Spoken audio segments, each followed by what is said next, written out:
Boom, boom, and we are live. Ladies and gentlemen, welcome to the second episode of the Way We See It podcast. Is this the second? Oh, hold on, wrong drink. Hold on. If y'all don't remember, my name is Mike. This is the second to the second. Shout out Double Twos. Cheers. Dre, man, how you been? How's your week going? You know, it ain't bad. Ain't bad at all. Today was a pretty good day. Weather's been nice. Weather's been great. I feel like we got one more, something coming. It's got to be one more. It's not just going to be, a good summer or a bad summer. I mean, it might be bad for some people. I got 4-wheel drive. I don't care what comes. We got the same cars. Yeah, we drive the same Trailblazer. It is what it is, Where we going? Absolutely. No, it's been a nice couple of days, man. I mean, I hit the gym first couple of days of the week, but went to the golf range, the driving range yesterday. A little sore. From the driving range?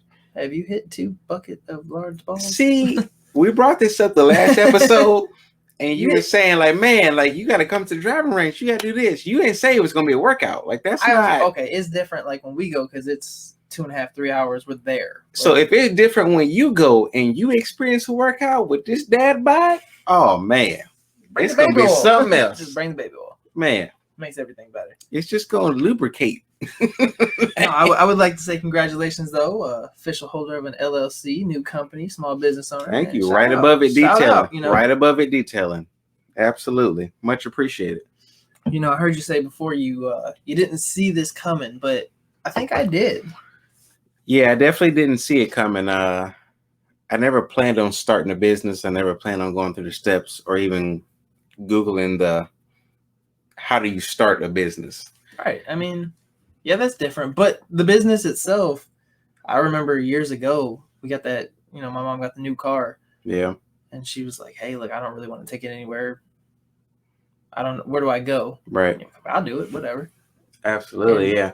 It wasn't a task or a chore for you. You enjoyed it. Yeah, definitely. Excuse me, y'all.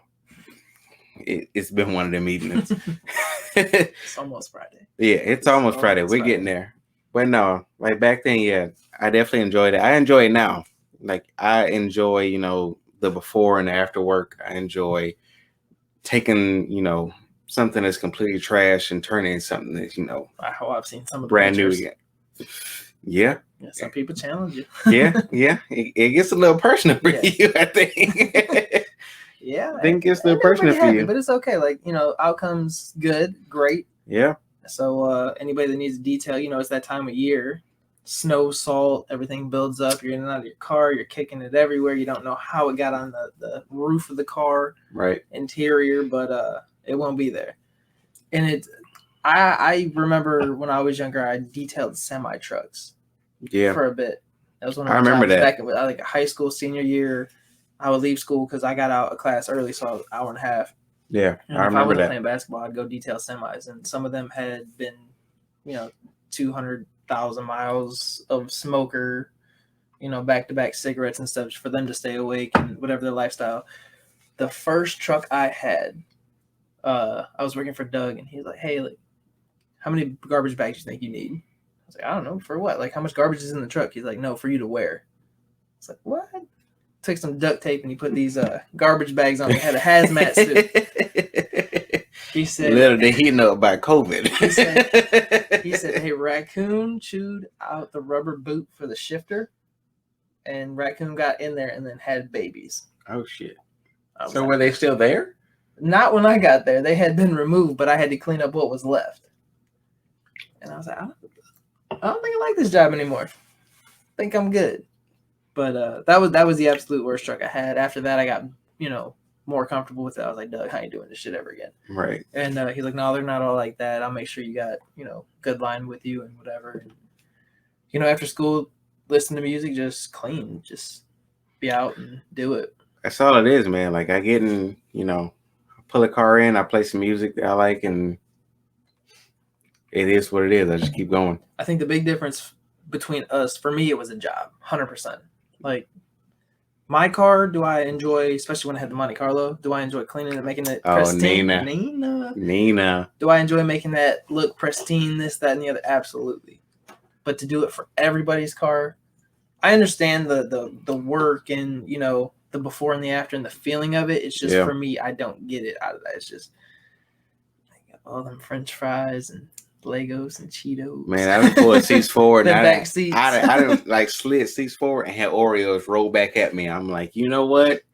If this person wouldn't have dropped this would have been a great snack. Right.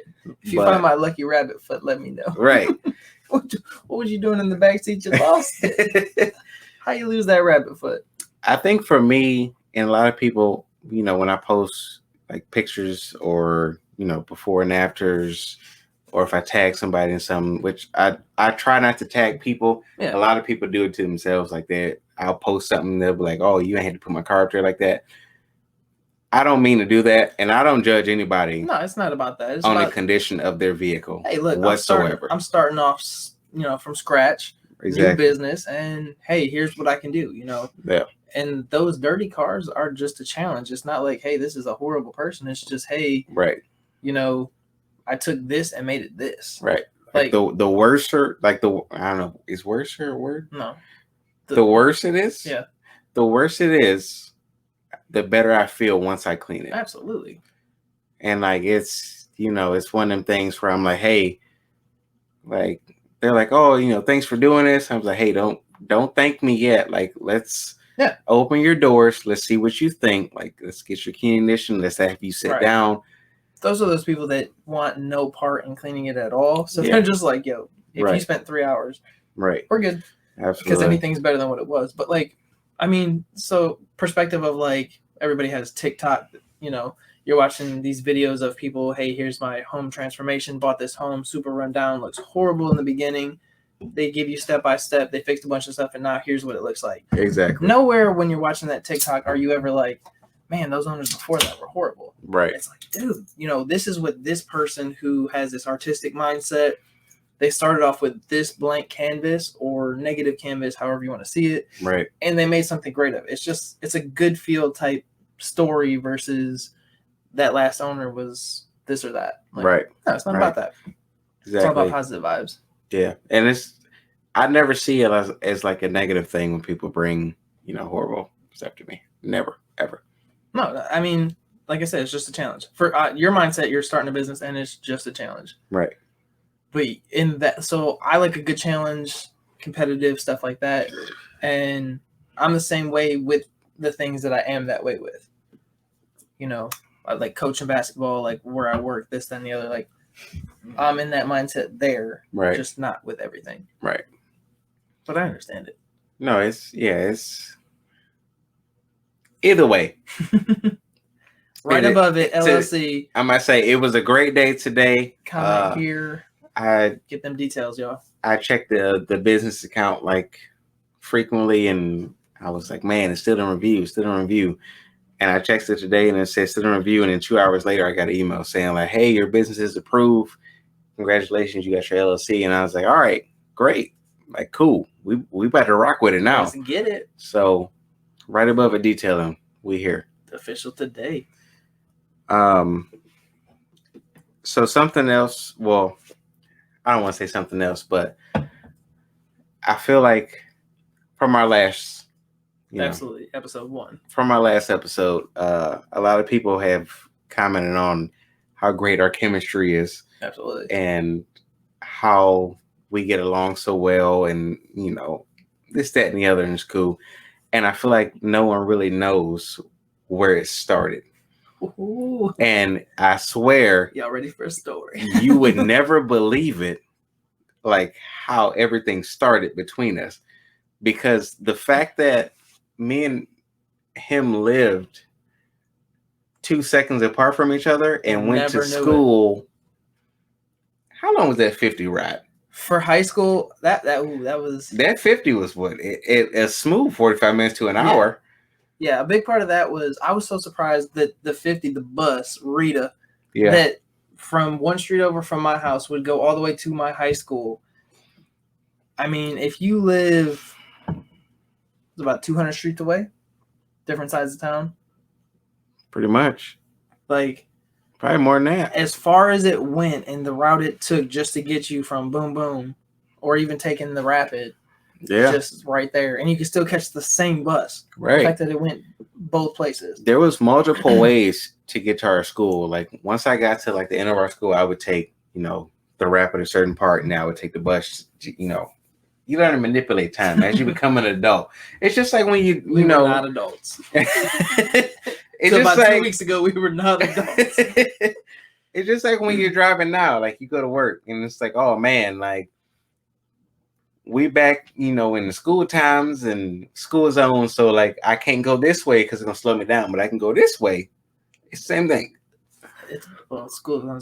It just for me, it's so bad because I don't, especially with COVID. Are they in school? Are they not? Does that mean I got to slow down? Oh, I get pissed off when it's like I don't know that right now. Yeah, I get pissed off. Day of the week, like if they're Monday, Wednesday, Friday, does it still go off Tuesdays, Thursdays? I don't know. It does. And Dre is still there in that school zone. I'm like, still man, get that ticket. No, man. But back in the day, like I've told this story to many people. Like, how long have you known Dre? How do you see this, that, and the other? Like. That's my brother. When I introduce him, hey, I have a brother, and everybody's confused. You don't have a brother, but I do. I have multiple brothers. His mama tell you he has a brother too. That's the bad part. Yeah. Extra set of parents. Everybody's great. I love it. Ed and Tracy, love them to death. Yesterday was Ed's gotta love Ed and Tracy. Ed. Happy birthday, Ed. 50? 50. Yeah. The big 50. Yeah, I almost got him a card that said 21 though. Man, when I get 50, we going live in like NASCAR or something. We gonna do something. 30s this year. Man, you old. And it's on the weekend, so you already know. Yeah. That don't matter. As long as Shane don't plan my birthday, it will be fine. It'll be all right. But back in like I said, I've told this story many times, like how him and I have met, but I've never heard his side to this day. Because why would I ask him? We already know I was there. He was there, and so yeah, like we're gonna talk a little bit about like how we got started, where this all came from. We weren't ready. I wasn't ready. I don't think anyone was ready. Because I know when I was in middle school, I went right around the corner from the house, and my home high school was starting to close, and I would have ended like my middle school was turning into a high school, so I would have had to go back there. So let's put it like this: I don't know what middle school you went to. Middle school Schuler. So when I went out in my entire life, I went to two schools, Empire Computech and then John Hay / early college. And when I went to Empire, I think right around the time I was maybe 12, they said like, hey, the bus, you moved to the west side, like the bus isn't going to cover you that way. And then my mom said, well, there's somebody else over here who's like, the bus comes that way. Why can't they pick him up? Long story short, the bus ended up picking me up. And my bus driver. Ella don't play. Shout out, yeah, Ella don't play. My bus driver, Miss Baker, before she, like I was the first stop. She said, before I get you, I picked up for a school Schuler. And I never knew what a Schuler was, where it was, or like if it was a high school or middle school. I just knew before she got to me, she said, hey, I just dropped my last kid off. Like I just came from Schuler. Y'all started late then. Well, my bus driver picked me up at like 7 something. I had to be at school at 9. That sounds crazy. Right. Which as a bus driver back then, like, everything was all over. Like, I get it. Yeah. But I remember her saying she picked up, kids at Schuler. So then, I went through this, that, and the other and, going busing back to the east side. And then when I got to high school, I found out there was like a large group of us that all lived around each other that went to the same school, which I found completely ridiculous. Because we had never ran into each other ever. Right. Like none of us, like there was a couple of like us, or I would have to say y'all, because I ain't gonna say y'all, but like there was a couple of us that went to the same school that lived in the neighborhood, but like I had been living over there for a couple of years and I didn't go to like those schools. Yeah. because I wanted to stay in my magnet school. So Wilbur Wright should have been my middle school. Like that would have been my distance-wise, middle school too. Yeah, that should have been. And they said it wasn't right, and I had to go to Schuler. So I went to Schuler for middle school, and I enjoyed it. Like, I got kicked out of my 8th grade math class, put in the 9th grade math class. In my 8th grade year, they added 9th grade. So it was like that transitioning into a high school. Right. And then when I would have been in 9th grade, it would have been 10th, and they would have just rolled on. So technically, I would have graduated from there. But before that, John Marshall would have been my home high school. Right. Marshall ended up getting redone. I heard it looks great. Haven't seen it. Haven't been there yet. But that would have been my school originally. And when I was at Schuler, dude, I was so cool with everybody. Most of them had went to elementary school with me. Right. I wasn't a social person at that time. Like, everybody knows the way I am now. But then I wasn't out of my shell. So, like, with my friends, I was, energetic. Yeah. Great time, funny, haha, whatever. But, like, for somebody that never knew me, like, they would have thought I didn't talk at all. Yeah. So it was all about who I was with, this, that, and the other. So at that time, I was like, hey, look, I just want to be where my friends are. And makes sense. My 8th grade Which teacher, is expected. Yeah. So my 8th grade teacher, she taught math and reading, which doesn't make sense. Usually it's math and science together. But I had like 3 core teachers that kind of taught everything in a circle. And then the extracurriculars, we got bumped out. Right. Did our thing, came back to the classroom. We were that weird class. Everybody else bounced around. We didn't.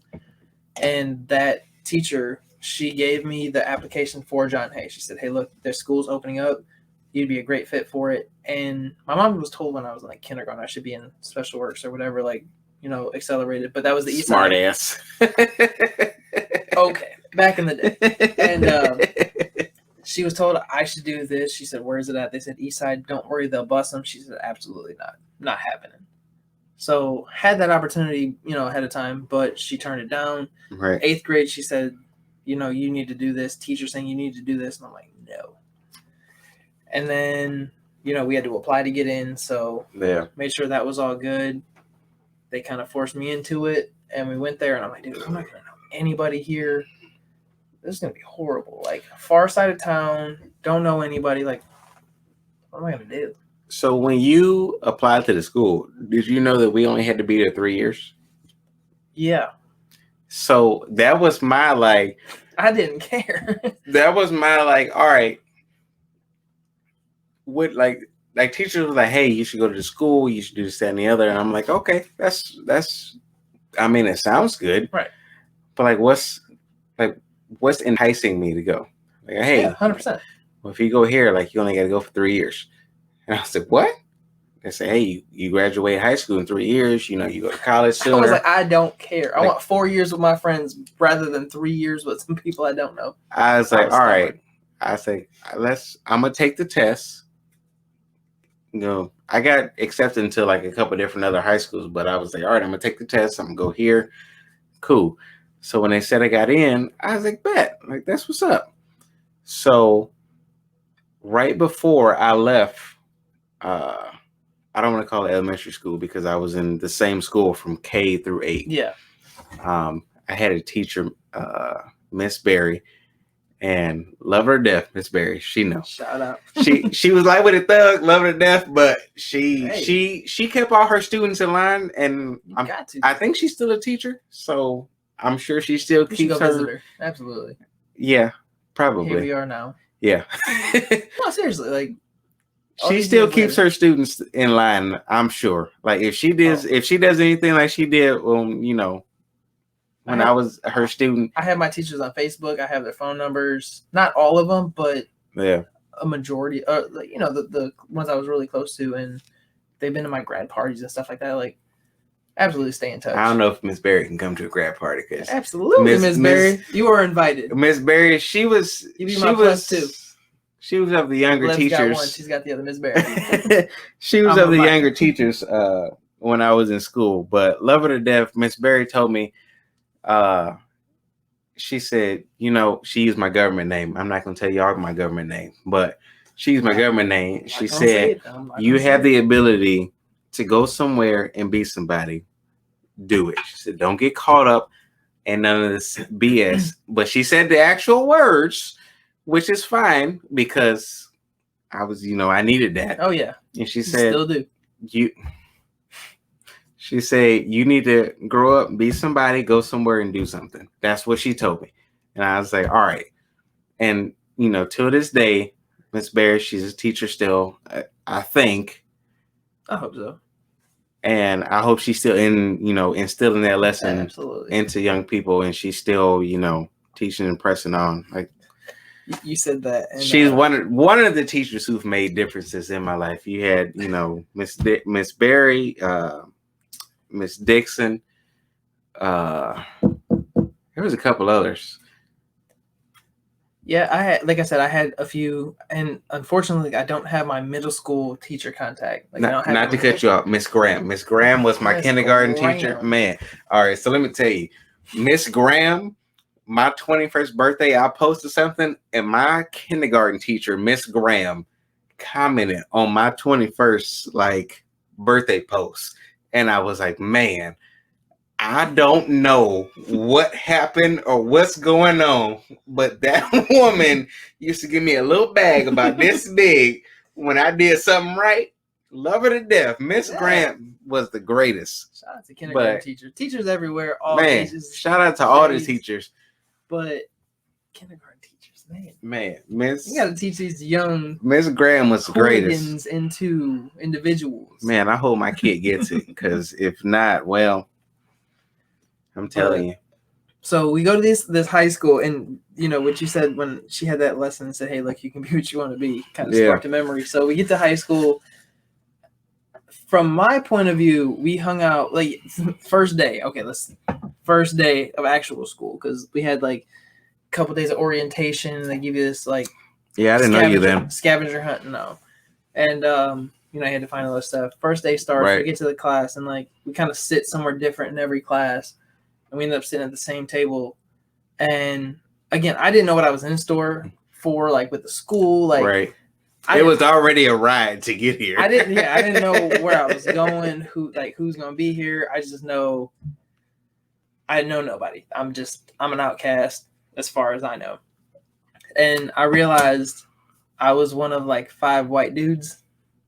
I was like, man, this is different. I wasn't intimidated. It was just, I don't know anybody. I'm not starting from this friend group of people that I've known for the last 7 years. It's I legit know nobody. Starting over. And I remember sitting down last class of the day, Miss Eberhard. Oh. And and that's when you were like, hey, what's your name? And I was like, most people just call me Mike. I don't really go by my first name that often. Just call me Mike. He's like, no, man, you need a black name. Yeah. Your name is Deshaun. I say I renamed him day one. Deshawn, just so you know, because there's multiple spellings. And he broke it down. He gave me the spelling of my new name. Yeah. Day one of high school. And I was like, I don't know if I'm a gang member now or not. I got a new name. You don't get a new name on high school. They just learn your actual name. Right. You get a new name. I'm like, he didn't disagree though. I was like, bad. But it also fit you though. Did it? I mean, I've come across a lot of people in different states. I may have crossed a couple borders, and nobody's ever man, you look like a Deshaun. I mean, I just felt I was like, all right, look. See, in my head, I was like, all right, I already don't know what I'm doing here. It ain't no way in hell he know what he doing here. So if I make him confused, we equal. Right. I know. He don't know. I don't know. No, I did. 100% what I was thinking, but I got a new name that day. First day of high school. I was like, you know what? I'm good. Because to me, I wouldn't be like, yo, that's my best friend. But somebody's willing to talk, and they're like, okay, cool. We're here. I didn't even think of the fact that that could also be viewed as negative. Damn, what's wrong with my name? Yeah. I never thought that. It was just all right, cool. They want to talk. I got a lot to say. I'm very punny. I'm quick. Right. I have a lot to say. I just don't do that around other people. Right. I've never met people. So I'm all right, somewhat accepted now. This is cool. Right. And then we just kind of went. But through high school, there was a point once I got into basketball there. I hung out with a lot more basketball people. It was very interesting watching you, I don't want to say blossom. Yeah. Yeah. I might say it was very interesting to see like where we started that freshman year. Also, you guys take into consideration the fact that we started at 3-year school. Yeah. And then it went to a 4-year school. And then it went back to a 3-year school. So like you had people like me that was like, hey, I came here because it was a 3-year school. Yeah. And there was, a lot of other people that did the same. And it was like, all right, listen, we're going to go back, from a 4-year to a 3-year. And it was like, well, you better. Otherwise, like, I might as well just save my bus ride. Like, right. I rode 1 hour and 15 minutes to get here. I'm not coming here. Mega backstory for me. All right. So for me, I remember 5th grade when I tell you I'm in contact with one of my teachers, Ms. Vogler, amazing 5th grade teacher. She was also like the leader of the crossing guard and stuff like that. I became a crossing guard in 4th grade, 5th grade. I was already the captain. You was crossing people in 4th grade and 5th grade? I was. I wouldn't let you cross me now. Crisscross applesauce. The devil is a lie. But back in the day, I was the captain, man. I was running that stuff like young leader. I was making sure everything was good, and I did it very well. Especially me thinking of like how I was back then. I have no idea how I was so cool with it. Because like my nerves then, I don't get it. But Miss Vogler, she was prepping us for middle school. And she said, hey, look, middle school, high school, it gets worse. It's just more work. You have to put so much more effort in. I'm prepping you for the future because the future is worse. Getting you ready. Like I'm building the ladder for you. She wasn't wrong. Okay. Yes, she was wrong. Okay. She taught because elementary school, they teach every subject. You have that one teacher, they teach your core subjects, and then you go to like music class, gym, everything else is separate, but like your core classes are all through them. She gave us 2 pages of homework per night in every class. That's like 10 or 12 pages per night.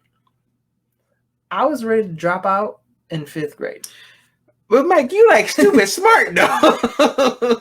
She gave us some homework, and like I wasn't allowed to go outside and play until my homework was done. Oh. So if homework's not done and it's not done right, full effort, like if I just scribbled something, no, absolutely not. You start over. Yeah. I'm not going to do it twice, so you have to do it right the first time. You learned that. Yeah. So my homework wasn't done. I can't go outside.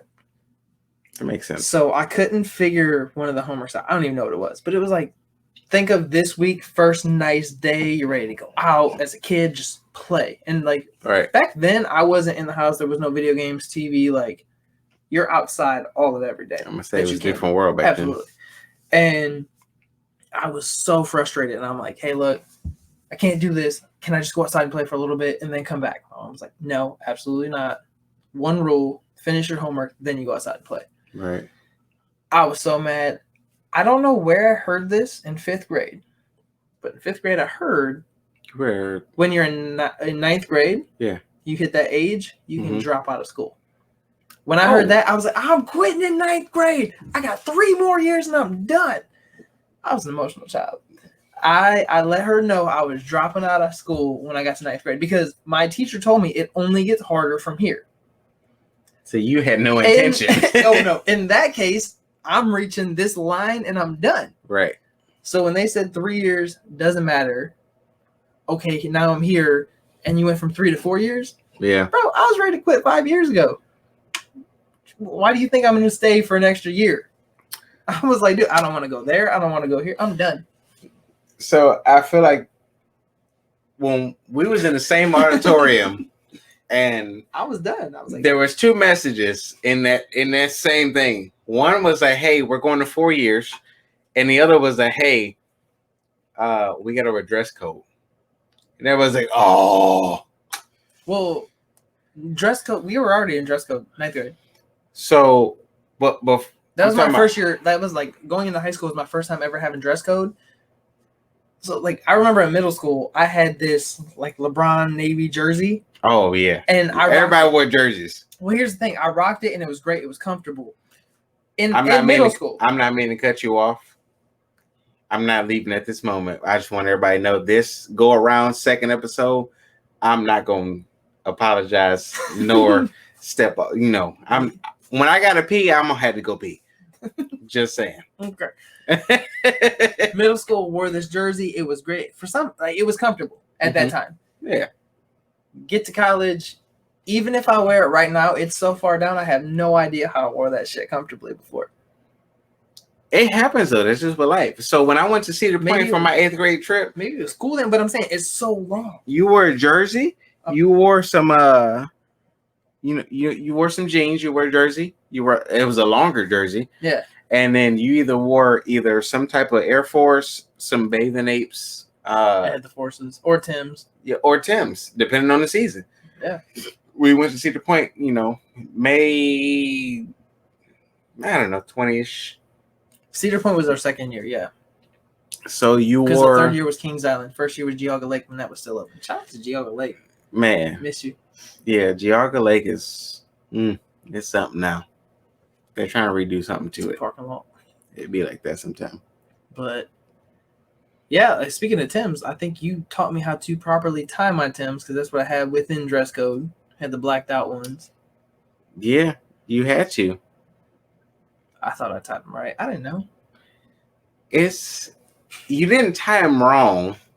I would never say corrected. I'll never say you tied them wrong. You just had to recognize your surroundings.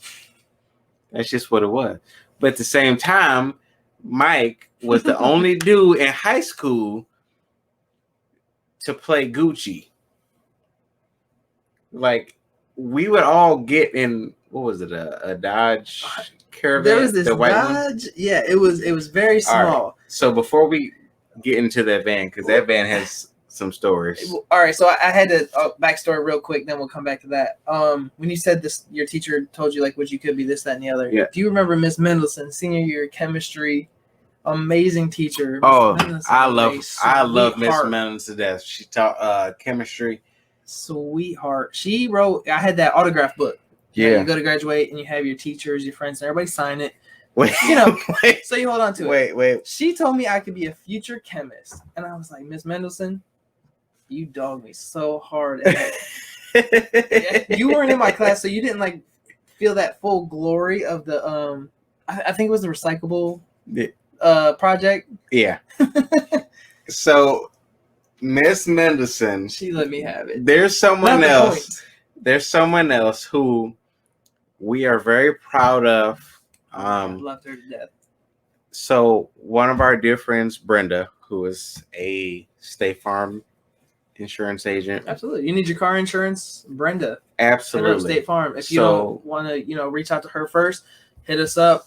I'll connect you with her. Save some money. Why not save some money? I'm going to tell y'all a little story, and I'm going to tell you, a decent story. So a little story.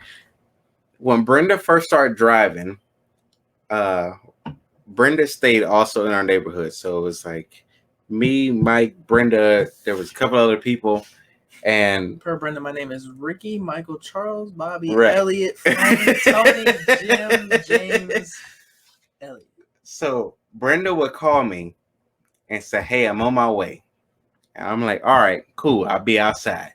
Brenda would not show up for 30 minutes later. And I would say, "Brenda, what's going on?" She said, "I'm letting the car warm up." I said, "Okay." Brenda would get to my house. It was June 3rd. The windshield would be like a gloss. And she'd be like, "Okay, I had to take Dobie out to pee. I didn't have time to let the car warm up, but I just told you that. So let's go." She will wipe a circle in the window and we would go. I love Brenda to death. We always got to school.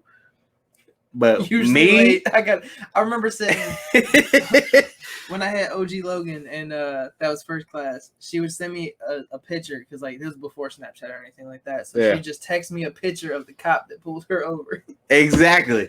Every time.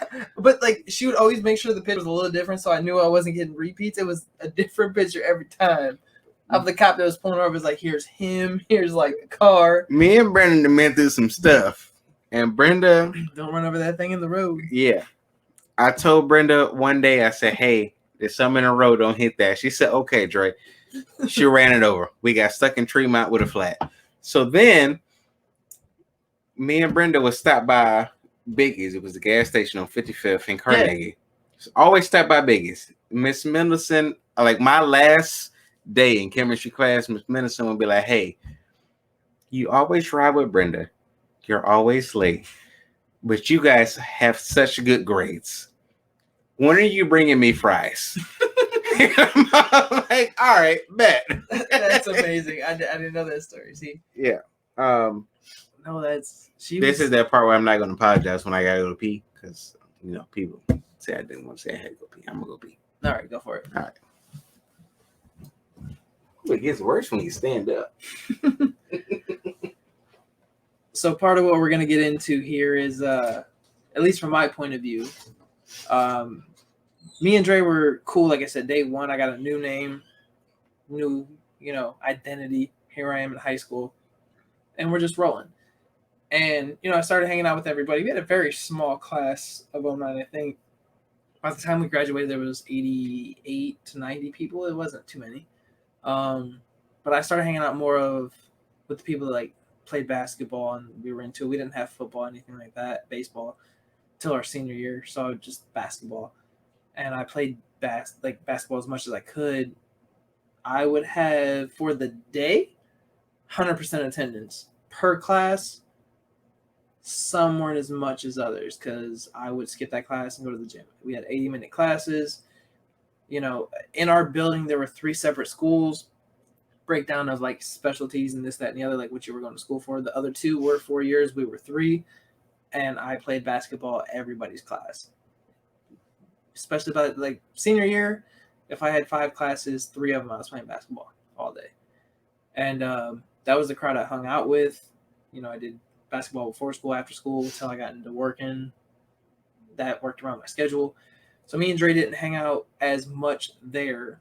And he was working outside of school, so we didn't hang out then as much. And then I went to Toledo for school, moved there when I was 17. Started hanging out with a lot of people that I did go to high school with, and that was a great time. Like, you're out on your own, you're free, you party. Like, what do? You just go out, you try to meet new people, find somebody that's 21, and you're set as far as that goes. So I think this is where I'm interested in hearing both sides of it. Welcome back, man. Welcome back. This is where I'm interested in hearing his side, because once we leave high school, how did we get that close? Because we weren't like this in high school at all. Like I said, I played basketball. He hung out with different people. Mm-hmm. It was a small class, so it's not like we hung out with like completely different people, just different times. What we did was different. And then after high school, I think that's kind of when we set it off. Like, so I was surprised for one that you went to Toledo, but I was also thankful that you went to. I was surprised too. Toledo. So senior year, mind you, we were only in high school for 3 years. So December hits. So let them know, how old were you when you graduated? High school 17. So when I graduated, I was 16. Yeah, I think I was 16. Because of our birthdays. Yeah. I was like 16, 17 when I started applying for colleges. I didn't know what I wanted to go to school for. I didn't know where I wanted to go. I know my parents don't have high school diplomas, let alone, college. There's only one person that I know of in my family that had a college degree. Right. Or was even working toward it at that time. And I'm like, what am I supposed to do? Like, and I applied for a job before I applied for like a college. Like, I thought I told them already, you were working at high school. Yeah. And you had that going. And for me, I applied to multiple schools. And I don't know if I still have, I know at the time, high school ending, I had 3 or 4 Jordan shoe boxes, size 12. Those boxes full of offers from different schools. And I actually got offers from like Yale, Pennsylvania, like Mercyhurst in Pennsylvania. They wanted me to send them basketball tapes, and like, right. There was a lot of schools sending stuff just because of where we went. And I'm like, I don't know what I want to do. I don't even know what I want to go for. Our school used to be like prestigious. I don't know if it still is or not. I'm gonna say I don't know either. I haven't paid much attention. I feel like everybody's fell into the realm. Yeah. So whatever. So like then I was like, dude, I don't know what I want to go for, where I want to go. I'm not thinking about this. Like, I'm super young. Mm-hmm. And I think that's pretty hard. Like, if there's not like a clear-cut goal. It's just, okay, I want to go to college because nobody else has, but for what do I want to go? And I'm getting pushed toward that. Dude, I don't know. So Toledo came to our school in high school, and they basically pre-approved us like a little loan. And they were like, hey, you're pre-approved to come to this school. Cool. And they offered me more money than Kent did. And that's when Josh went to West Virginia a year before us.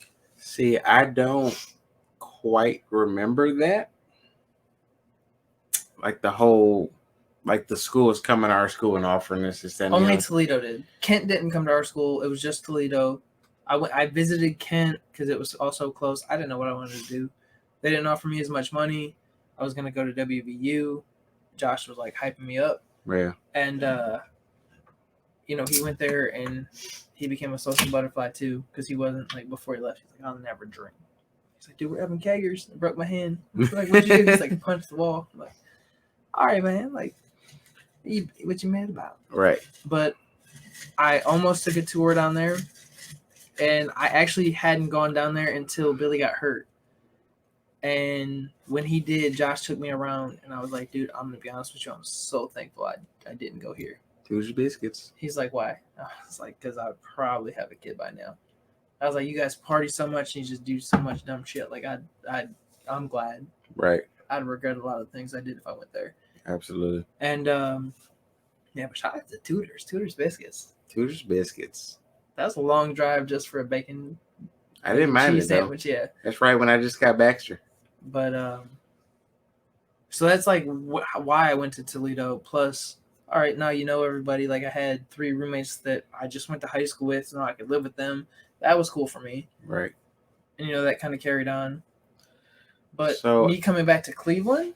I'm saying, I feel like it was very interesting, you know, the fact that you went away for 4 years, got your degree. 5. Yeah. I was gone for 5. Well, yeah. My last year I was here more, but I was technically gone for 5. I'm going to say, yeah, technically you were gone for 5. I'm going to say you were here. That last year was interesting because, like, the storms and the power and, yeah. Over it. Huh? I said I was over it. Yeah. I wish we had remote classes then. But it was so. I never thought like me and him would be this close. No, not at all. We didn't come from 100% different backgrounds. It was just. It didn't present the same. Yeah. Looking at each other, you would never know that. Like, right. Man, that's relatable. You know, shit. Like, you know about that? Like, exactly. Like the first one of the first memories I have of Mike. I showed up to his house, and he had been gone like a lot of the summer. And nobody knew what he was doing. I don't even know what I was doing. Like my friends I know this. had moved away. So I have no idea what went on that summer. I guess I was working and I don't know. I guess teach people how to drive. But I showed up to his house once he said he was back. He always said, like, hey, my first car, I'm buying a Monte Carlo. Yes. I was like, all right, cool. So I showed up to his house. And I'm not trying to be distinguishable or racist or anything in the prejudice. Tell them the way you see it. I pulled up behind this white Monte Carlo. And dirty 30s. With dirty 30s. With dirty 30s. It was a SS. It was a white Monte Carlo. And I saw this arm go up. And it wasn't, you know, not to be rude or mean or whatever. It wasn't like a white arm. Bad lighting, but it wasn't a black arm. It was like a tan arm that went up to close the sunroof. And I was like, huh, Mike said he was getting Monte Carlo. He didn't say when, but he said he was getting one. And I was like, all right, cool. So like I rolled my windows up and put my, you know, closed my sunroof. And I watched Mike step out of the car in these Jordans and basketball shorts and white tee with a basketball and shut the door. I was like, what the fuck? I was like, my man said, I'm going to work. He said, but by the end of the summer, I'm going to have a Monte Carlo. I think that summer for a little while anyway. Like I think I lost some friends for a while that summer because I was like, look, I think I went to move some of my stuff out from Toledo, and on the way saw this SUV, and I'm like, hey, look, that's a good price. This, that, and the other. Stopped, talked to the dude. I was looking for a car at the time, like didn't have wheels, just going with the flow. I'm like, I need a car, so it was the right price. Stopped and talked to the dude. All right, I got his phone number, called him, talked to him, and he's like, hey, this is how much I want, this, that, and the other. I'm like, all right, this is how much I have. Give me a couple weeks. I'm working 2 jobs when I come back, to Cleveland. Right. Give me 2 weeks and I'll have everything.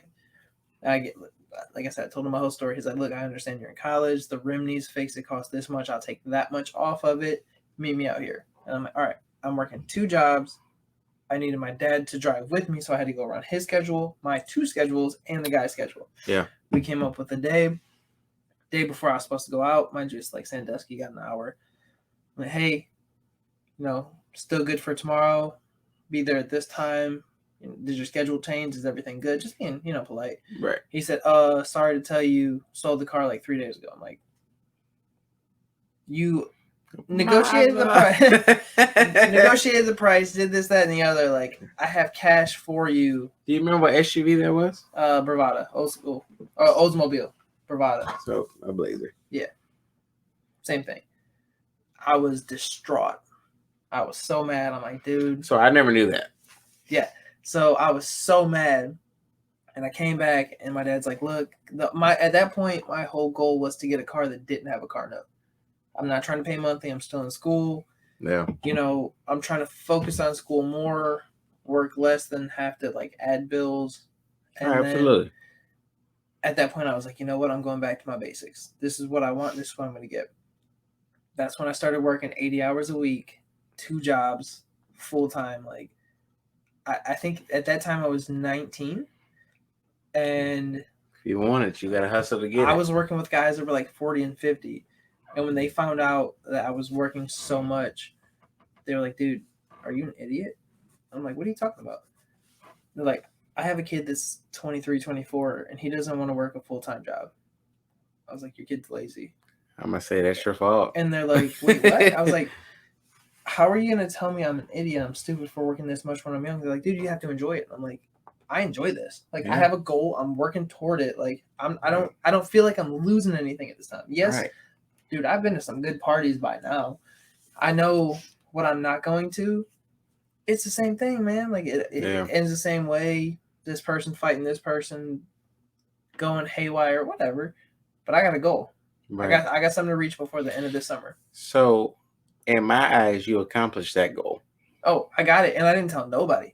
He didn't tell a fucking soul because I feel like I was one of the first people to find out he actually accomplished that goal. The first person, other than my parents. And I didn't do it on purpose. I just happened to show up and saw his arm pop up. And I was like, what the fuck? He pulled up as I did. So my dad found a bunch of cars and he was sending them my way. And he was like, hey, like, how's this?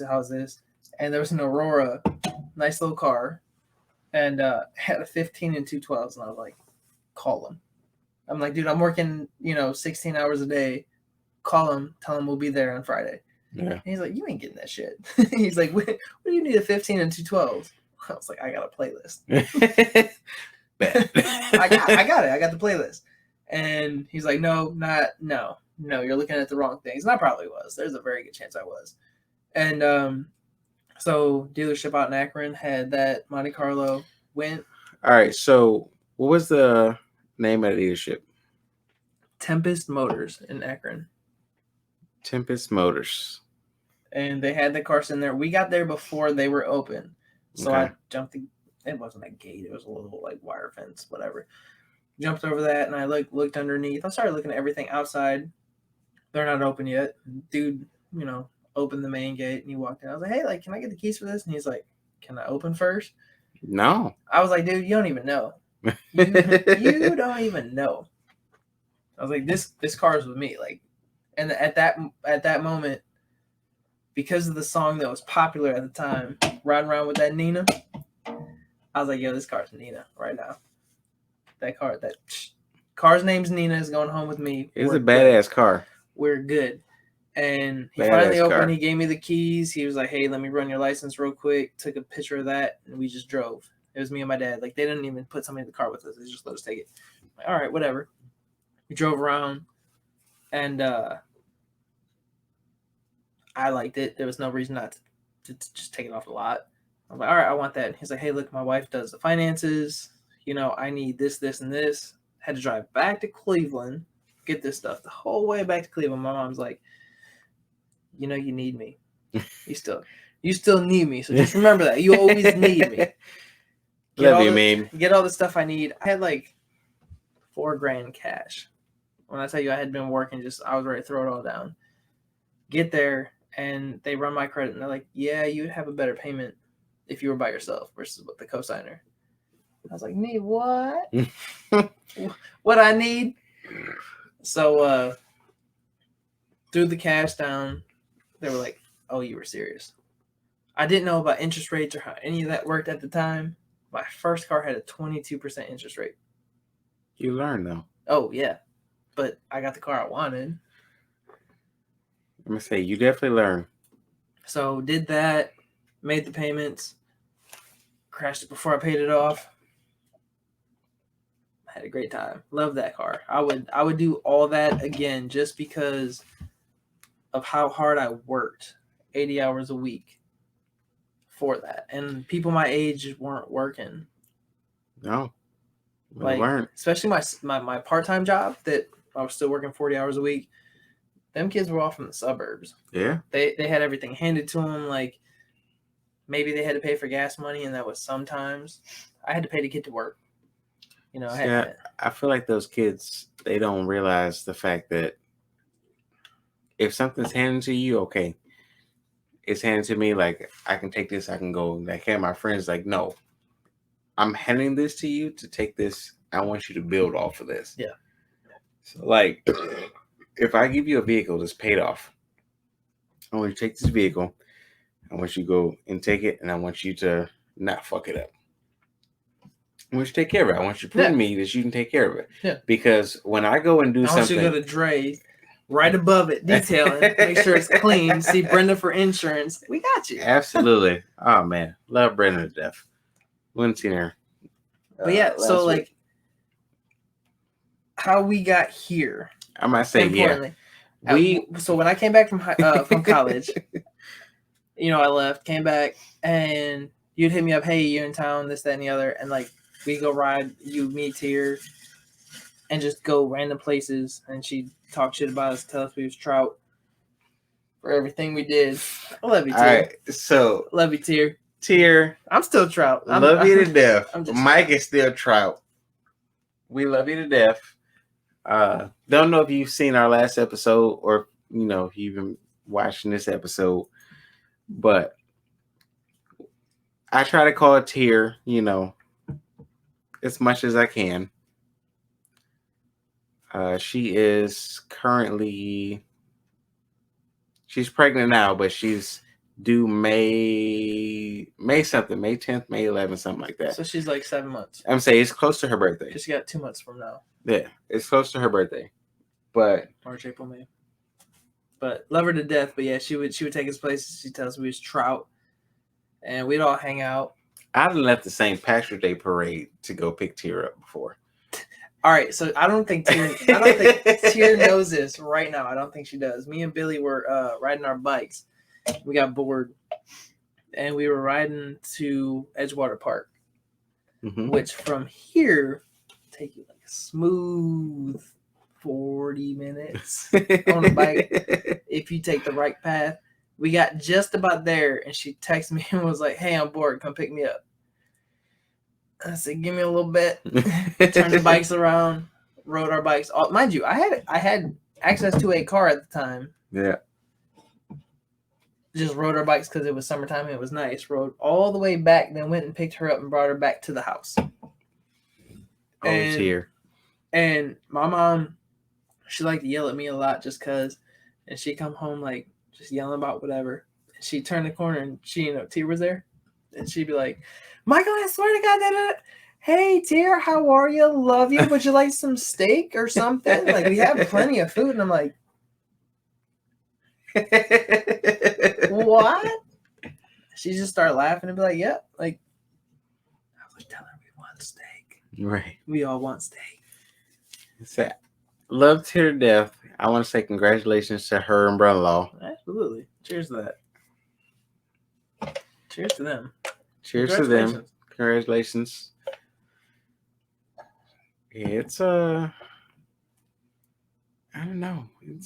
But yeah, like I think those moments just hanging out, you know, us three, and then at some point, you know. So let's talk about that point where, because I feel like the whole, you know, a lot of people want to know like how we got so close.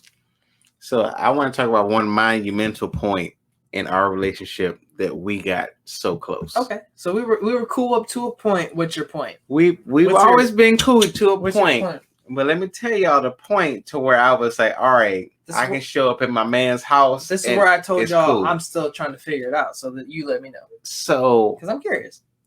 There was, if any of y'all don't know, my birthday is the 3rd of July. July 3rd is my birthday.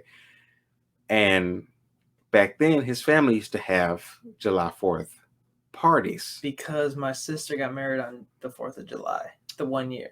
I had nothing to do with that. No, he wasn't around that year. I didn't know that. It was the next year. So I started hanging out with Mike, and he said, hey, we're doing a 4th of July party. Like, come through. And I was like, all right, cool. He had already like invited me to his house, and that's when Jermaine came in with the bottles clanging. And that's when we had some nights there. So I was like, it's only right that I return the favor. If you guys want to come through. But like when I said party then, I was like 18. Right. I didn't know what a party was. Correct. I just knew what we had. So I showed up, and I showed up with, you know, a date. And we partied, we had fun. You know, I had other people. This is when Jermaine and everybody came, right? Yeah.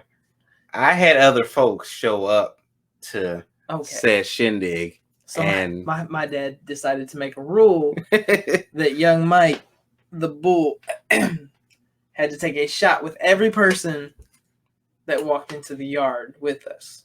And I made sure the bottles that were lined up, we had Dragonberry Bacardi. Half gallon of Dragonberry Bacardi, half gallon of 3 Olives bubble gum. I didn't participate in that one, but I like 3 or 4 half gallons. We had some mixed drinks, like you can make Long Island that had the mix there. You know, Freeze was our drink back in the day. Freeze and lemonade and all that other stuff. Excuse me, whatever. So we had bottles. Damn, I'm yawning. I'm getting old. half gallons at a time. And everybody that walked in, this was that party my dad had them spatula shots going for them Jello shots. Right. And he made that rule, and one of his friends, Jermaine, I didn't know him at the time. He came in. Now, mind you, Jay is a big fella. Like, mind you, I used to be scrawny. We're going to post some pictures on the page probably tomorrow. Like, me at that time, I was scrawny. Like, same. Same. Yes, absolutely. I didn't have this dad bod back then. So, like, I was just, in my mind, I was a champ. Like, I was going. And, you know, I was like, hey, look, my dad told me I got to go shot for shot with everybody that comes in. So you let me know. Me and him do a shot, set it down. I was like, let me know. And no disrespect, meant nothing by the statement. I said, let me know when you want another shot. Set the glass down. You don't say that to Jermaine. And he looked at me and he was like, well, I ain't no bitch. Let's go. Run it back. I was like, okay. So Jermaine, for 2 more, we ran it back. Again, he outweighs me by like times 3. Big fella. Also, he's got me by like 6 or 7 years. So like he had experience. I did not. See, I've been knowing Jermaine a long time. But I went from, hey, let me know when you want another drink. And then he said, I ain't no bitch. Running back. I was like, all right, I ain't no bitch neither. So we went back to back to back. We ran a bottle and a half out. Mind you, these are like the big bottles. Handles. We ran a bottle and a half out of that on shots. Dragonberry Bacardi. And I think something happened later in the night. Like, I'm pretty sure at one point my dad was trying to fight somebody that didn't make any sense. And I was like, I'm done with this shit. This was one of those parties that everybody was showing up with coolers. Like, everybody's trying to have fun. I was like, yo, I'm done with that. And I went and started chugging out of a bottle. Yep. My mom was like, Billy, get him. Billy went to grab it. And I was like, don't you dare. I wish you. He was like, Mike, you're good. Like, dude, you're good. The Jackie, he wouldn't give it to me. I blacked out. Don't remember shit. I remember everybody invited. I remember all the people that showed up. I just, at some point, was done. I tell you what I remember from that shindig. I was done. Your mom was like, hey, your friend's throwing up ramen. And I was like, oh, my friend Wells? Shout out to Wells. I said, you know, Wells, he's skinny. You know, he do that sometime. It's all right. She said, no, the bigger one. I was like, Jermaine? It was a pile of ramen noodles right next to his chair. It's like, oh, okay. And it was funny because, like, I woke up and I was just fine. Like, at that age versus now. Yeah. At that age, I woke up and I was like, all right, cool. Like, go to the bathroom. Like, right. We got you want some drink? I'm hungry. You want to eat? Like, there was no hangover, no nothing. Right. I woke up, my mom was like, you're an asshole, and walked away. I was like, well. At least you told the truth. Did you pump breakfast or not? Like, I'm kind of hungry. And now it's like 4 days, just, oh, this sucks. But Jermaine, for the next 10 years, won't do a shot with me. He's like, nah, dude, you're fucking crazy. He's like, I'm not doing no more shots with you. I mean, I don't blame him. I don't think to this day he's done another shot with me. Or he won't cheers me if we do. And it's not disrespectful or anything like that. Like, I find it funny. But, like, he just, he's like, no, man, no. So to get to the, I don't want to say the point because that's very harsh, foolish. I don't know. No. So next step, after that party, all of a sudden things are different. I remember at that party, one of them, like the parties at that time, my mom was just meeting you because she's like, all right, like, I'm trying to meet his friends. Where do you come from? Right. Because that wasn't my friends I grew up with. So who are you? All she knew was that the parts to my car were in my trunk. All the replacement parts were in his trunk. Yeah. And she's like, all right, cool. Like, you're going to school too, you know, college. What do you want to be? He said, I want to be a stripper. My tongue's going to glow in the dark. I was like, that's my mom. Like, wait a minute. Like, these days, that's a TikTok. I was like, I have a mom. My dad is like right there. You remember him? He's he's Big Mike. What you mean? He said, my tongue's going to glow in the dark. I don't want. Yeah. I was like, I can't bring him around no more. And then I remember a little short while after that, like, because I had my car at the time. I was cleaning it in the backyard. I had my niece over, and she was young, and she was in the cheer camp. So she's doing her little cheers, and she's like, you know, boom, boom, boom, boom, boom. I don't know. She was saying shit. And he said, hey, like, what do you want to be when you grow up? She said, I want to be a doctor. I want to help people. And she's super smart. She was then. She is now. She's super smart. And she's like, I want to be a doctor. What do you want to be when you grow up? He said, I want to be a stripper. Church. She's like, what's that? He said, go ask your Uncle Michael.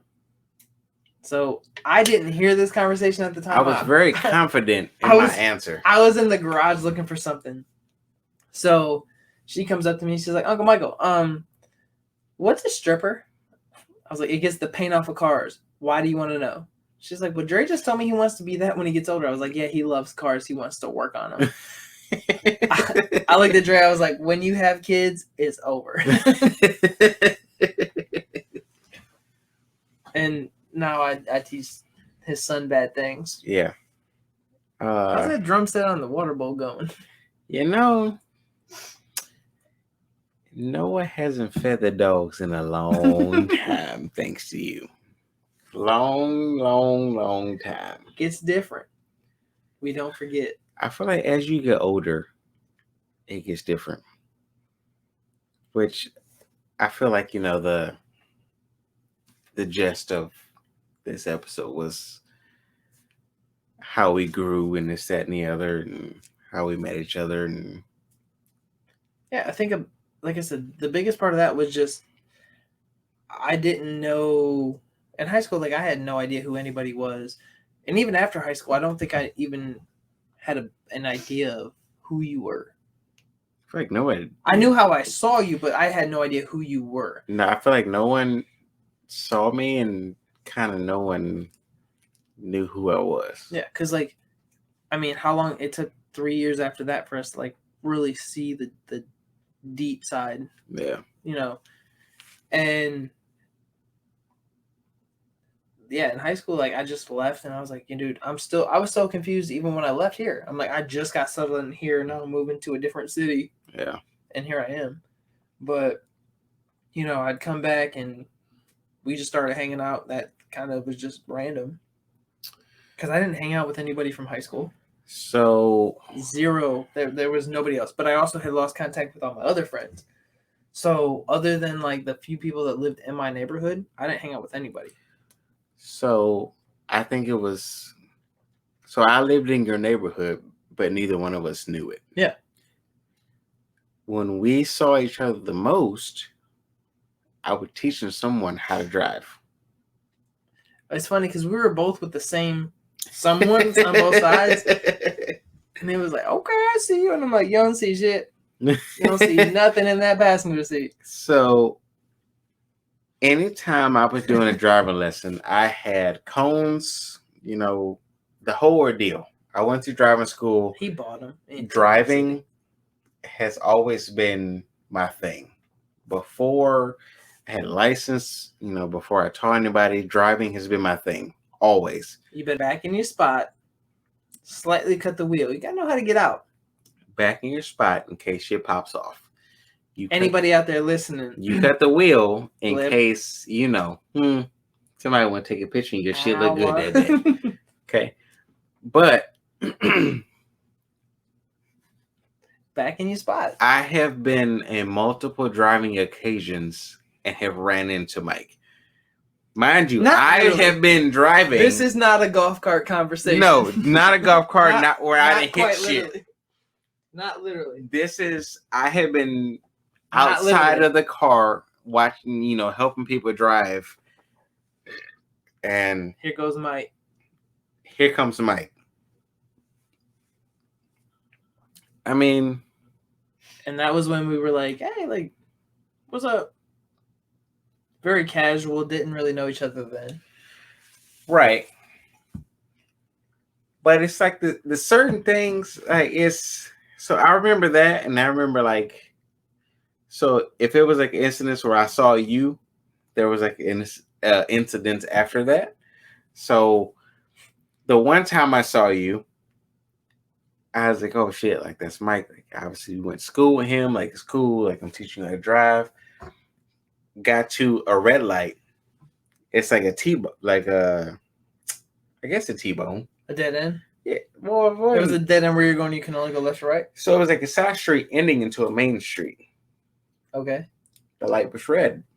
You should stop. You should stop. The light was red. Whoever I was teaching at that moment decided to just, look left or right and make a left-hand turn. I got to the next light and I was like, hey. I felt like an RBN song just playing in the background. That wasn't a stop sign. That was a red light. You had to stop and wait. Oh. Yeah. I don't know. I wasn't a great teacher back then, I guess. I don't know that I have the patience to teach. I do now. I can teach the small maneuverability and stuff like that, but full I on the used road, to be able to do maneuverability from the passenger side of the car. People make me nervous. From the passenger side of the car, I could parallel park the car. I can't reach my leg over that far. I probably still can. I can't reach my leg over that far. In jeans, I can. I don't want. When I had them work pants on, that wasn't working. But in these, I don't want. I can Check the logo. Yeah, it's I could parallel park the car from the passenger side back then. I've never tried it. My sister, when I was going for my driving test, she tried to teach me. She was like, "Hey, look, we're gonna have the car." I called her. I was like, "Hey, like, you got the car?" She's like, "What?" It's like, "You told me today, this time, like, we're gonna have it, because if not, I'm driving a truck tomorrow." Right. So I could do it, but you hyped me up and you were like, "Hey, listen, I got you. So, like, this is what we're gonna do." Right. She ain't got me that well. She's like, "Want to learn how to drive a different car?" I was like, "No, not really. Not in less than 24 hours." So that didn't go well. She did last minute find a different car. She tried to teach me how to drive it. She drove over all the stuff that she didn't have cones. She just threw boxes. She'd run them over. That happens. I was like, well, okay, like, I'm not doing that anymore. I'm gonna learn differently, apparently. So my first 2 times driving, I had a truck with an extended bed and cab, 8-foot bed, extended cab, long truck, and then a long SUV. That's just what I roll with. And yeah, I just had to figure it out and go. People trying to teach me how to parallel park, that didn't. I hate to yawn on camera. He's old. I feel as though I do a lot. I mean, you work full time, father of 2, new business. Yeah. Killing it. I'm not gonna say I'm killing it. I'll Where say are you not? Where am I not killing it? Yeah. Killing it at work, killing it at home. I'm not gonna say I'm killing it at work or I'm killing it at home. I feel as though I do the best I can anywhere I am at. It's been a long time that being like you was my goal. And like we've been back and forth, and this can be a whole nother show, talking about work ethic. I think that may have to be our next show, talking about work ethic. Yeah. But I remember back when you were working 2 jobs. Yeah. And I had no idea what that was like. And then you did that until you had to. And then you went back and like you just kind of had one job, lived normal. Yep. And then I got to that point where I was like, I got goals. I'm just working 2 jobs. I want my I was impatient. I'm impatient now. I want things to happen now. Right. Can I make this happen in 10 years? Yeah. Can I make it happen in 3 years? Yes, absolutely. So if I can work hard enough now where I can make that same 10-year goal in 3 years, I'm doing it. And I've done stuff like that. Like, this is what I want. Let's go get it. And I remember when you had stopped doing that and we're getting back into it, and you're like, dude, how the hell do you do this, 2 job thing? I was like, pick and choose. So, but I had to get it from you first for you, me to give it back to you. So I'm sure a lot of people don't know. On New Year's Eve of 20, can't give it a specific year because I don't quite remember. So I bought my first car in 2009, so probably 2010. Year after high school, after we graduated. So I had my first car in 2010. That New Year's Eve, I was in a car accident. And it wasn't like a, horrible accident. Was that the Dodge? Yeah. I remember that because you brought mommy over to Shaw's house. I fell asleep on the way home from a friend's house. It was New Year's Eve, so everybody was like, oh man, like you're out drinking, you're out partying, you're out kicking it. No. Fucking tired. Yeah. So I was working 2 jobs and I was going to school full time. So for those of y'all to know what full time is, it's what, above 30 hours or? I think these days it's classified as over 36. Walmart for benefit reasons. Well, I'm talking about like class time, not work time, class time. Like, for school? Yeah. 12 hours is full-time student. So I think I was 12 doing credit hours. I think I was doing 16 credit hours. Psycho. Yeah. I was doing 16 credit hours. I've done 16 before. I think even somebody that just has it naturally and like they don't want to hang out with people, even those people, 16 credit hours is a little ridiculous. I was doing 16 credit hours and I was working full time. My job started, I think, at 4:00 in the morning. So on New Year's Eve, when I had my accident, everybody was like, "Man, like, were you drinking? Like, what were you doing?" No, I was just fucking tired. I fell asleep. Exhausted, yeah.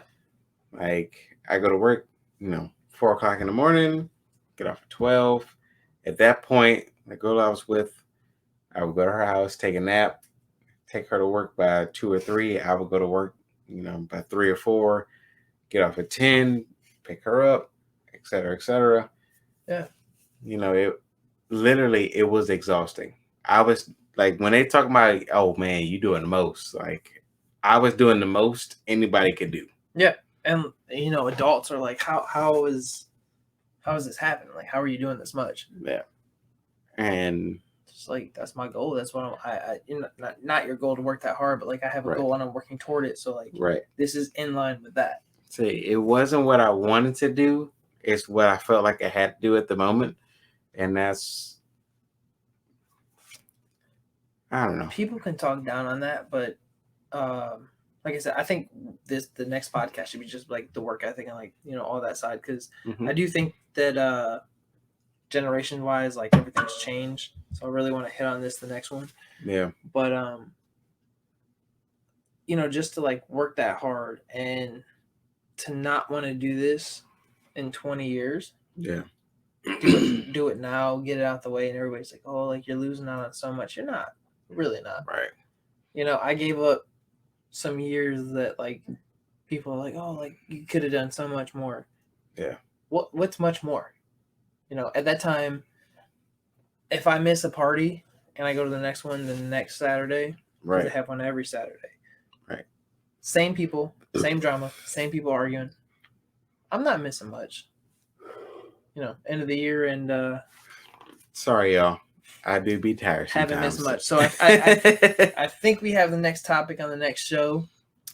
Yeah. I just want I kind of want to point out the fact that the reason I started the whole I want to own my own business, I want to do my own thing, is just because like I don't want to be this tired and not have accomplished something. Yeah, absolutely. Like, if you're gonna work this hard, let it be towards something that you have some soul in. Exactly. If you're gonna work your ass off, honestly, let it be worth it. Exactly. Like I've done a lot of vehicles so far, like cleaning vehicles. Before today. Obviously today I got my LLC, but before today, I've done a lot of vehicles and I'm super proud of those. Absolutely. I've literally turned vehicles from like complete shit to greatness, brought them back to life. 100%. And I want to keep doing it. I want to keep improving and I want to build on it. Yeah. And the thing is, like, you like a challenge. And I think that's the problem with so many young people is like, they don't want a challenge. Like, they really want to start this business. They want to do all this stuff.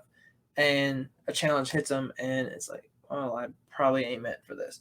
Like, maybe you are. You just got to, get through them hurdles. You got to go and, start that business. Right. And you love the challenge, and the before and after is just amazing. Right. The pictures are great. And, seeing that is inspiring. Like, just do it and keep going. And like you said, like, you work for a job, another company, and you get home and maybe you're mad at the boss. Hey, I would have done things this way or that way. And why do they think this way? And why are they talking to us like that? Versus, you have a small business, but you're starting up, you're growing. They're growing pretty quick.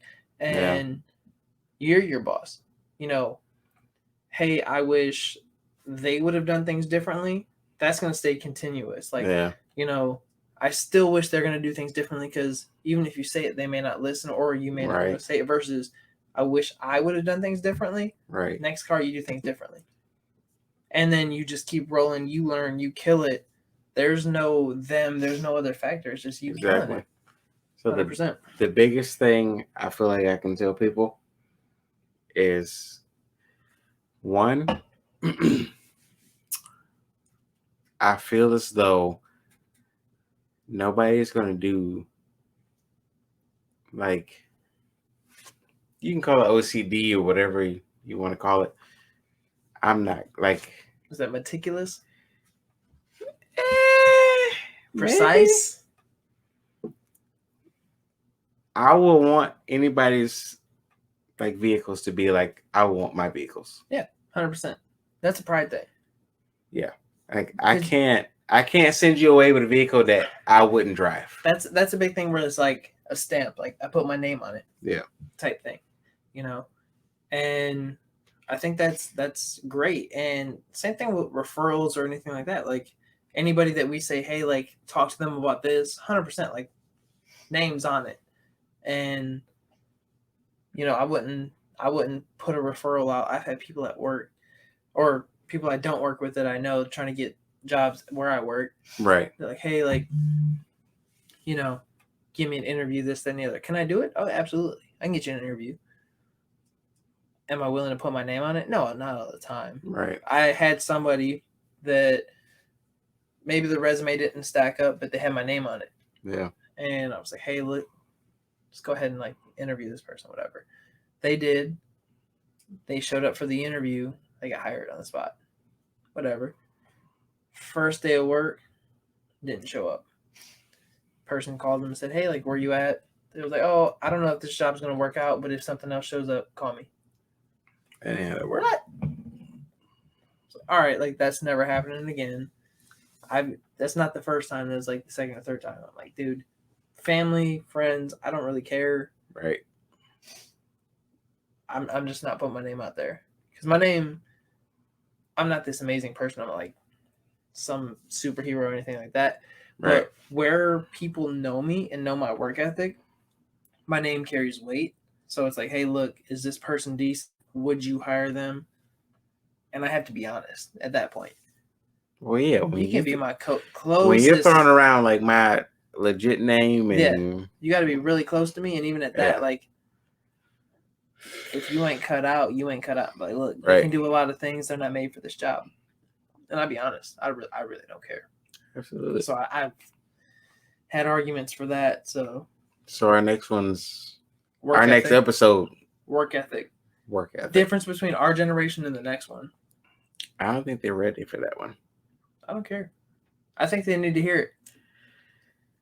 It's probably well overdue because, I mean, I went to a field I had no interest in going into. Because some of the lines I've heard from the kids and just, I got stories.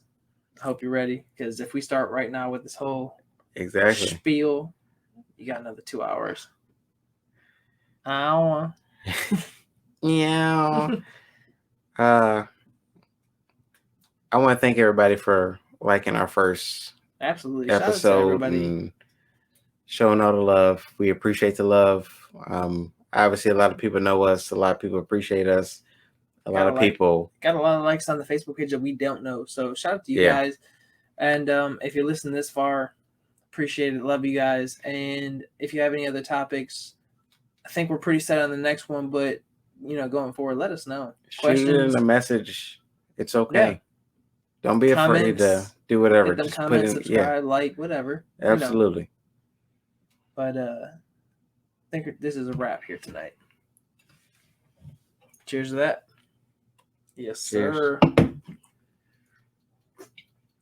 Love you guys. Have a good night. Have a good night, guys.